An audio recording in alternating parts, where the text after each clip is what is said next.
Del Padre, del Hijo y del Espíritu Santo. Amén. Queridos hermanos, continuamos nuestra meditación sobre la doctrina católica, apoyándonos en el Catecismo Mayor del Papa San Pío X. Y el Papa, en su Catecismo Mayor, el número 916, nos habla de la virtud de la fortaleza.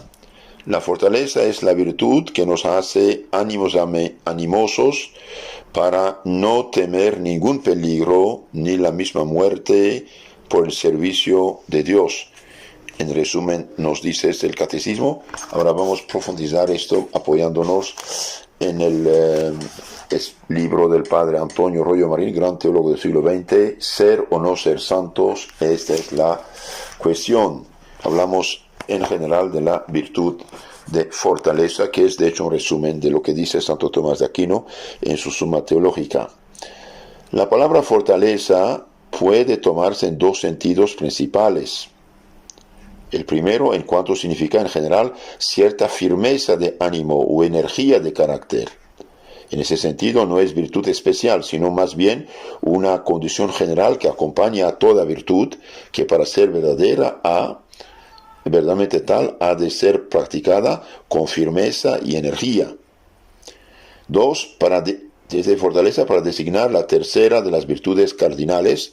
En ese sentido puede definirse una virtud cardinal infundida junto con la gracia santificante, que enardece el apetito irascible y la voluntad para que no desistan de conseguir el bien arduo o difícil, ni siquiera por el máximo peligro de la vida corporal. Eso es una virtud cardinal, una virtud principal, infundida en el alma junto con la gracia santificante en el momento del bautismo o después de un pecado mortal mediante el perdón de los pecados, que es la confesión de los pecados. Entonces esta virtud está en el alma en gracia de Dios, no está en el que está en pecado mortal. Una virtud infundida junto con la gracia santificante que enardece, anima, fortalece el apetito irascible y la voluntad para que no desistan de conseguir el bien arduo o difícil, ni siquiera por el máximo peligro de la vida corporal. Expliquemos un poco la definición. Es una virtud cardinal, puesto que vindica para sí de manera especial una de las condiciones comunes a todas las demás virtudes, que es la firmeza en el obrar. Firmeza en el obrar. Infundida con la gracia santificante, para distinguirla de la fortaleza natural o adquirida. Una persona puede tener fuerza natural adquirida, pero no junto con la gracia. Que enardece el apetito irascible o la voluntad. La fortaleza reside, como en un sujeto propio, en el apetito irascible, porque se ejercita sobre el temor y la audacia que en él residen, pero influye también por redundancia sobre la voluntad, para que pueda elegir el bien arduo y difícil sin que le pongan obstáculo las pasiones.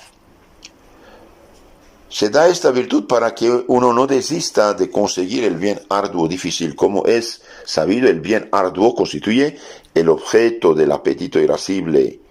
Ahora bien, la fortaleza tiene por objeto robustecer el apetito irascible para que no desista de conseguir ese bien difícil, por grande que sean las dificultades o peligros que se presentan. Y lo ayuda de tal modo ni siquiera desiste por el máximo peligro de la vida corporal. Por encima de todos los bienes corporales hay que buscar siempre el bien de la razón y de la virtud, que es inmensamente superior al corporal.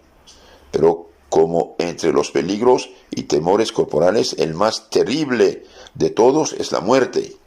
La fortaleza robustece principalmente contra esos temores, como aparece claro en la vida de los mártires, que no vacilan en dar su vida por conservar o confesar la fe u otra virtud sobrenatural.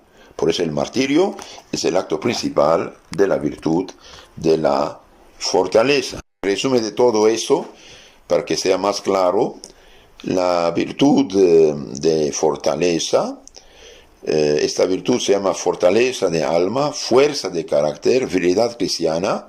Es una virtud moral sobrenatural, infundida en el alma en gracia de Dios, que da fuerza al alma para correr tras el bien difícil, sin detenerse por el miedo, ni siquiera por el temor de la muerte. Entonces nos da fuerza realmente que viene de Dios. Y por eso una sociedad que vive en pecado mortal, es muy cobarde y muy oveja tonta que sigue.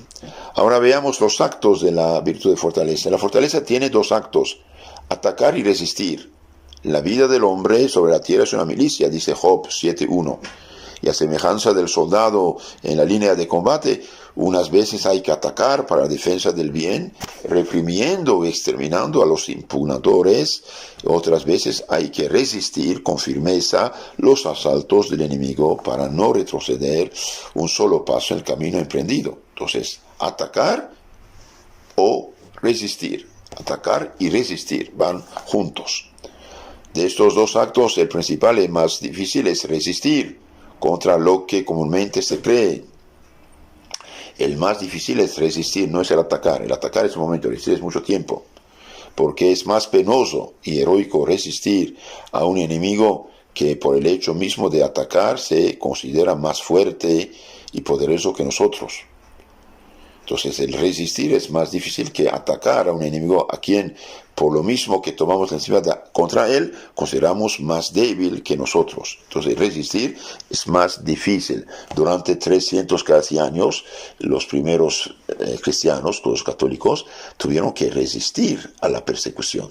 Hubo 9 persecuciones generales en la iglesia, resistieron. Entonces el resistir es más difícil que atacar.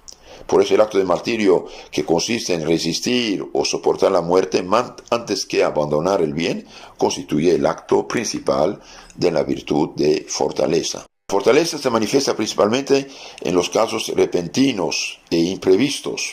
Es evidente que el que reacciona en el acto contra el mal, sin tener tiempo de pensarlo, muestra ser más fuerte que el que lo hace únicamente después de madura reflexión.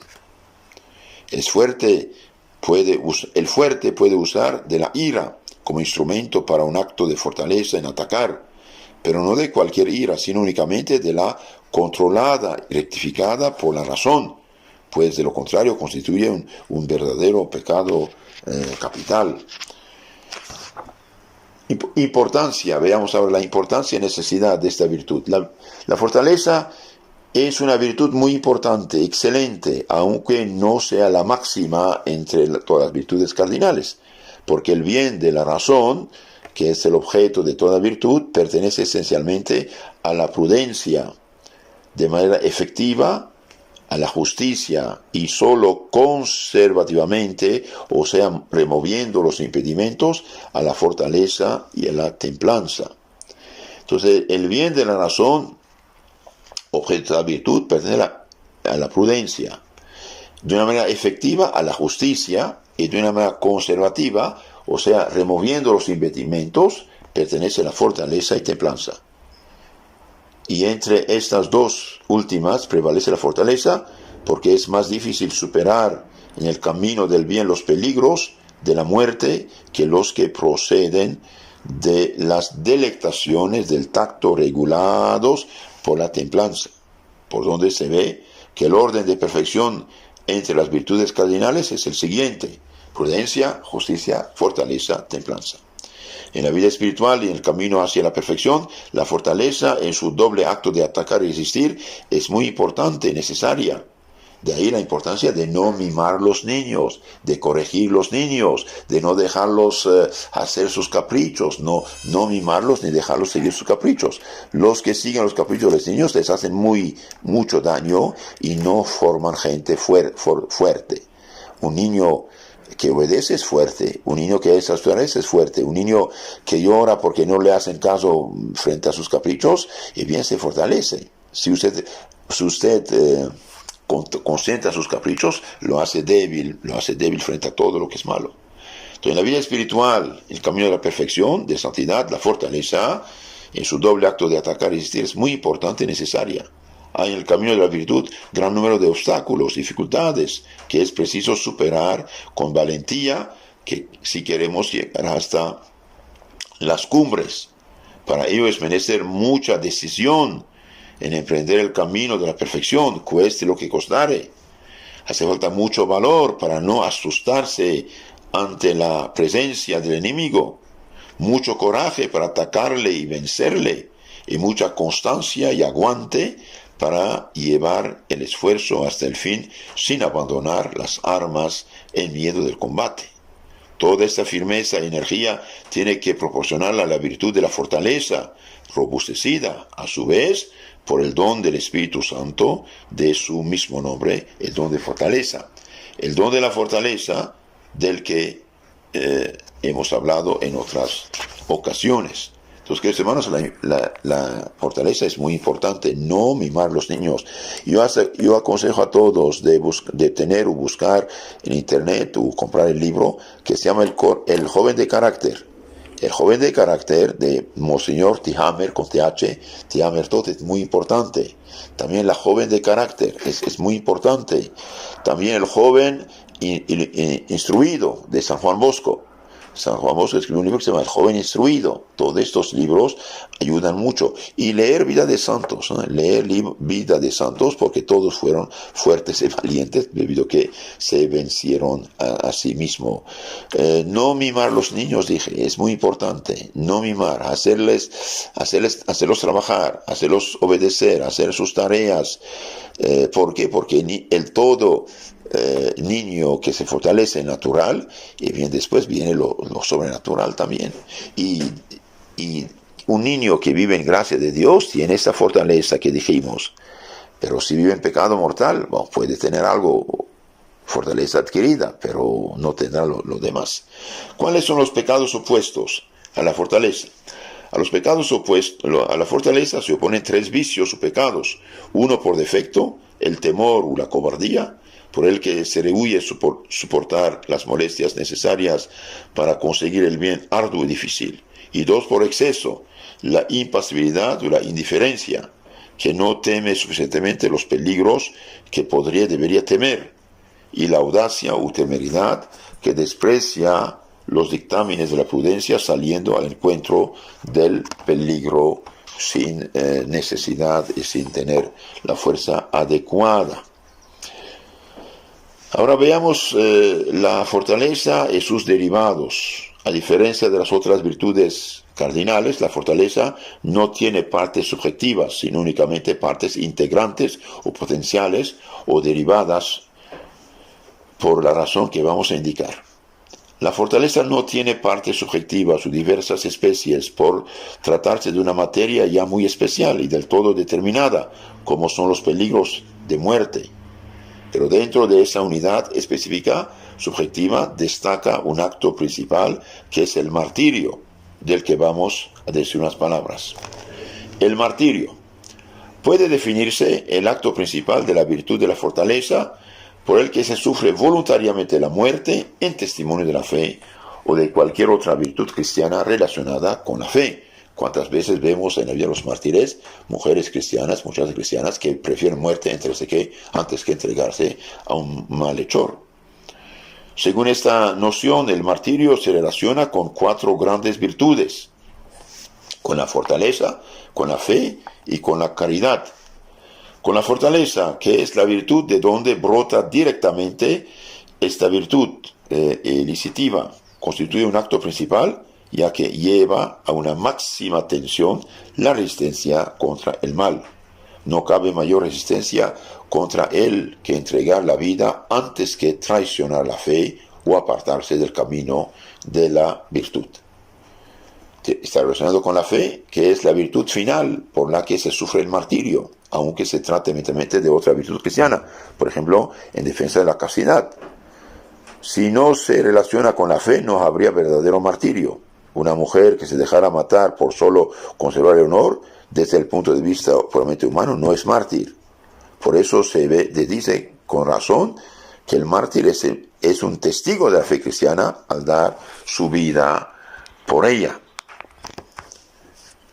Por ejemplo, durante el masacre de los cristianos por los otomanos turcos en 1915, armenios, sirios, asirios, griegos, y bien muchas veces los musulmanes proponían a una mujer llevarla, si aceptaba, decían, no, yo soy cristiano, no acepto, y lo mataban, mártir de la fe.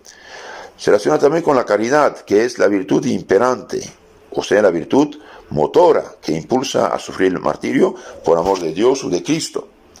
Sin ella, el martirio carecería del valor meritorio, como dice precisamente San Pablo. Si yo diera mi vida, si no tengo caridad, no tengo nada. 1 Corintios 13:3. Como la virtud imperante influye en el acto realizado más profundamente que la propia virtud elicitiva, síguese que el martirio es el mayor acto externo de caridad que puede hacerse en esta vida. Nadie tiene mayor amor que el que da la vida por sus amigos, dijo Cristo. San Juan 15:13. Y también se relaciona con la paciencia que brilla en grado heroico en los mártires, soportando sobre todo las largas privaciones y tormentos que suelen preceder al acto mismo del martirio. Ahora veamos las condiciones esenciales. Para que se dé o exista verdadero martirio son la muerte corporal aceptada voluntariamente en defensa de la fe u otra virtud cristiana. La muerte corporal aceptada voluntariamente. No basta desear ser mártir para hacerlo efectivamente, ni siquiera sufrir grandes dolores o heridas por causa de la fe o de la virtud, si no se sigue de ellos la muerte corporal. Sin embargo, por cierta analogía, dice Santo Tomás, se puede hablar de ciertos martirios morales o del corazón. En ese sentido, la Santísima Virgen, que no sufrió el martirio corporal, ha sido considerada siempre, sobre todo en el mismo misterio de la pasión al pie de la cruz, como reina soberana de los mártires. También eso se sufre en defensa de la fe u otra virtud cristiana. Si se sufre la muerte en defensa de una virtud puramente natural, sin relación alguna con la fe cristiana, no hay martirio propiamente dicho, desde el punto de vista teológico. El verdadero martirio supone siempre un perseguidor de la fe o de otra virtud cristiana que produzca la muerte corporal al que resiste a sus solicitaciones perversas.